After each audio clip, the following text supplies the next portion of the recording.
Hey guys, welcome back to the channel.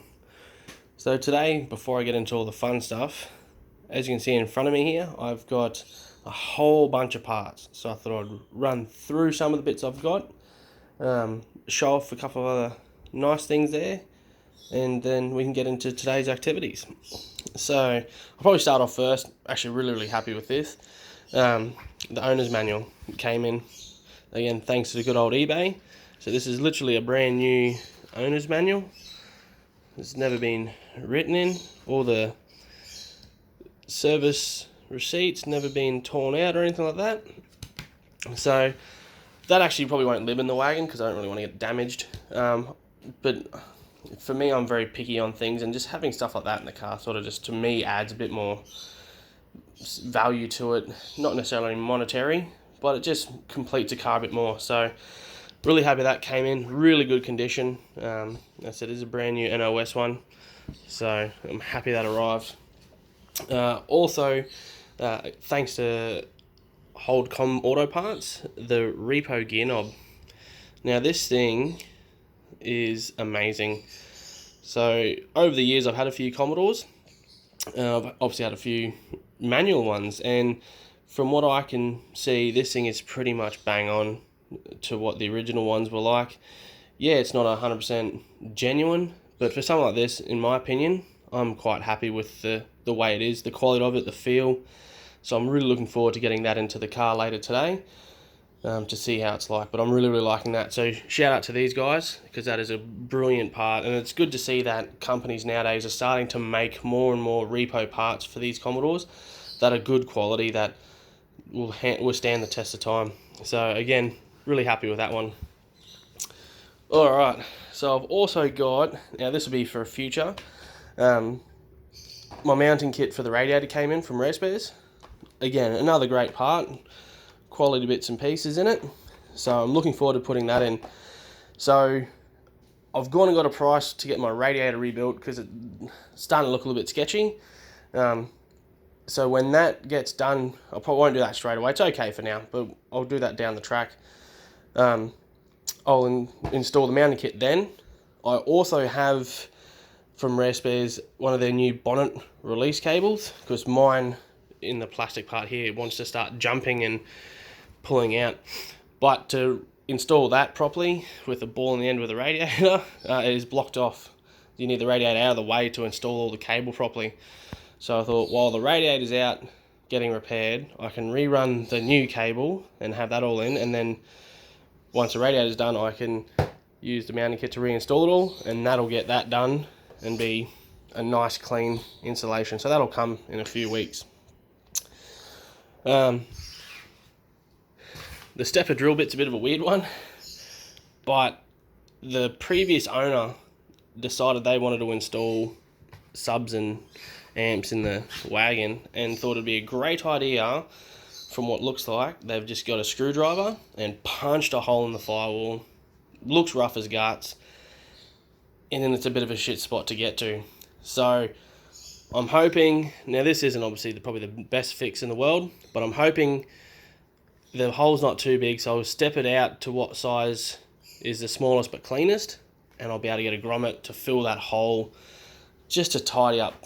It's, again, you don't notice it unless you're really looking in the engine bay, but for me, I know it's there, and it's sort of frustrating. So I don't want that in the car. So I'm hoping this will be a nice sort of clean fix. We'll see how that goes later today as well. But the main part for today is to install the Speedo calibrator. Now I actually have two here, just for comparative reasons. So I went originally and got a J-Car Speedo calibrator, because I was under the impression that ChipTorque stopped making theirs. So went to J-Car. It's a great product, but in my opinion, as you can see, it's very bulky, and it's hard to, in my opinion, to install in a clean way. So I've had that, but then I decided to get in touch with ChipTorque, because again, in my previous Commodores, I've had diff gears installed, and I've actually had these ChipTorque Speedo calibrators. They're a nice, small, simple little unit, but they are amazing. And again, comparing sizes, like you can see there, It's chalk and cheese. So this is the main aim for today, as the Wagon does go in next week for the diff to get installed. So if I can install this today, have it all up and running, ready to rumble, then as soon as the diff's done, I can just adjust it to what speed I require to read correctly, and away I go. So that's my job for today, to install that one, but I thought I'd just show it for comparative reasons. Again, JCar make a great product, but it's massive. This one you can have sitting in. I install this underneath the console where the manual is, so the grommet comes through the bottom of the floor. You tack into it. It's only 4 wires. It's simple process. Tack into it, tuck it away, and then you can access this quickly if by some chance you change your gears and you need to calibrate it. It's always easy to access. So, alright, but that's my parts haul, guys. So I'll do some installing and we'll keep going from there. So here's the instruction manual for the ChipTorque Speedo Corrector. So I'll go for a quick rundown through it. So again, it's a very basic installation. They give you a bit of a run through for it, some notes. So it's as simple as your black and your red wires are positive and ground. That's easy done. If I can separate them with my fingers. You send them to power. Sweet. The white and the blue one are your signal in and your signal out.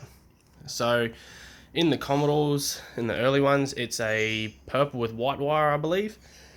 Again, it's accessible. It's above the trans tunnel, right near your gear stick. So you just, in that loom, you cut the white and white wire, splice the one side, like the inside, which is, the blue is the output, the white's the input. Simple. So you splice them in, give it some power and some earth, and then with your 2 little adjusters on the top there, your one on the left is for coarse adjustment, so normally like your 10s-ish roughly, and the one on the right is your fine adjustment, so 1-ish kilometers. Very, very basic. They give you enough length of wire to be able to tuck it where you wish to. I probably won't obviously use the whole length, but it'll be nice with what I've got. Yeah, so with the instruction manuals, should be a fairly straightforward, quick, easy installation. I'll then tie it up with some heat shrink and some fabric tape to tidy up the loom. And then, yeah, it's just a matter of going for a drive with the GPS and setting the speed. So let's get it done. Alright guys, so starting off, as you can see that hole just there, if I can get my fingers around it, that's the hole that old mate punched in with his screwdriver or something to run the amp cable. So I'm hoping, it's in a bit of a tight spot, but I'm hoping I can drill the step bit in there to clean that thing up. I do have a grommet I've found, and obviously my bit, so I'm going to get in there and give it a go and hopefully clean that abomination of a mess up. So as you can see, got a grommet put in its place, gave a bit of a paint up, looking nice and neat, and that's one job scratched off the list. Finally, that has been annoying me for ages, and I'm glad it's done. Alright, so here is the Speedo Calibrator all wired in. Now this actually is a bit different to what I remember of the earlier VNVP ones. So there used to be in the early ones a wiring harness would actually drop through here from factory and have all the accessories to the cables. In this one it actually comes down through the firewall at the back of the motor. So what I've done is I've put a little grommet and a harness through there, through to the Speedo sensor, out of the side of the gearbox, spliced into the purple wire on that one, which is what your Speedo signal wire is. Wired it all in, made a nice little loom. So now to put it all back together, clean it up, and go test it and get it calibrated. So let's see how that goes. Alright, so that's a job all done now, guys. So as you can see, you got the new gear knob on, and yeah, just loving it. The calibrator itself, so I like about these ChipTorque ones, if I can just pull out that cigarette ashtray, just easily tucks in there. Again, not that you should ever really have to be adjusting your Speedo all the time, but it just tucks it under there, nice and neat, out of the way. So I have gone for just a couple of laps around the block, nothing crazy, and got it back into pretty close to the correct speed, but as it is going in a few days to get the diff gears and the diff center installed, I'll fine tune it properly then. So yeah, sorry I didn't get a chance to film much of the actual install of the wiring and stuff. It is a little bit tricky and hard to film at, but so going back over it, so the Speedo signal sensor out of the side of the gearbox does have a purple wire on it, and you tap into that with the ChipTorque calibrator. So you have to give positive and negative power to the calibrator, and then there is where you cut that purple wire, and one source is an input, one source is an output.